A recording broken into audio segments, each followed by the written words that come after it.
Welcome to true 9 news. Bandakada Edigapalli Peddineni Kalva గ్రామం సుండుపల్లి మండలం అన్నమయ్య జిల్లా శ్రీ నాగరమప్పమ్మ తిరునాళ్ల అంగరంగ వైభవంగా జరిగింది. చెక్క భజనలు, కోలాటాలు, చాందని బండ్లు 20 నుంచి 30 బండ్లు రావడం జరిగింది. సుండుపల్లి ఎస్ఐ శ్రీనివాసులు వారి బందోబస్తు ఏర్పాటు చేశారు. ఆలయ ధర్మకర్తలు కృష్ణమూర్తి నాయుడు, పి సుధాకర్ నాయుడు, టీడీపీ అధికార ప్రతిపక్షం విజయశేఖర్ రెడ్డి, ఎక్స్ సర్పంచ్ రాజగోపాల్, సర్పంచ్ నాగేంద్ర, చిన్నరాజు నాయుడు, పోలిశెట్టి మధు, టి నారాయణ స్వామి, బండి Eshwar, ఎస్ఎఫ్ఈటి, ST, SEL, P Manohar Naik, గ్రామ ప్రజలు కూడా పాల్గొన్నారు.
గా 15వ శతాబ్దంలో అమ్మవారు ఇక్కడ అవతరించినారు.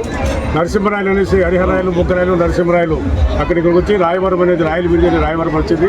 అప్పుడు ఇక్కడ పెట్టేసి ఏట్లేమి స్నానం చేసి వచ్చి ఇక్కడ పూజలు చేసుకుంటున్నారు. అక్కడ నగరం నుంచి వచ్చింది కాబట్టి నాగార్పం అనేది పేరు వచ్చింది.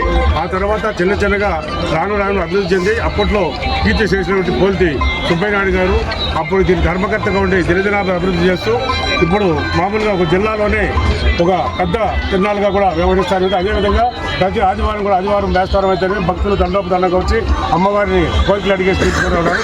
ఇంకొక విశేషం ఏమంటే ఇక్కడ అమ్మవారి గుడి ఈ గ్రామమే కాదు, ముడుపాడు కాదు, మడితాడు కాదు, అన్ని గ్రామాల్లో కూడా ప్రతి ఒక్క పల్లె దగ్గర కూడా నాగార్పం గుడిని నెలకొల్పినారు. కాబట్టి ప్రతి ఒక్కరు కూడా ఇక్కడికి వచ్చి ఈ తిరునాళ్ళు రాను అభివృద్ధి చెందుతూనే ఉంది. దీనికి పోల్తి కుటుంబం వాళ్ళు ప్రస్తుత కీర్తిశేషులు మాజీ సర్పంచ్ రమణయ్య నాయుడు, ఇంకా వాళ్ళ సోదరులు కీర్తిశేషులు నారాయణ స్వామి, అదేవిధంగా ఇప్పుడు కృష్ణమూర్తి, వాళ్ళ తనయుడైనటువంటి సుధీర్ నాయుడు గారు. ఇంకా ముఖ్యంగా ఎవరంటే ఇది ముఖ్యంగా రజకులు జరిపించే అమ్మవారి తిరునాళ్ళు. ఎందుకంటే కార్యకర్తలంతా వాళ్ళే, వీళ్ళు ధర్మకర్తలు ఉన్నా కూడా, కానీ రజకులు ఎవరంటే కార్యకర్తలుగా ఉంటే అన్ని సాంఘ్యాలు చెప్పి జరుపుకుంటూనే ఉన్నారు వాళ్ళు. ఇప్పటికి కూడా ముందు నుంచి కూడా సాంప్రదాయబద్ధంగానే జరుగుతూనే ఉంది.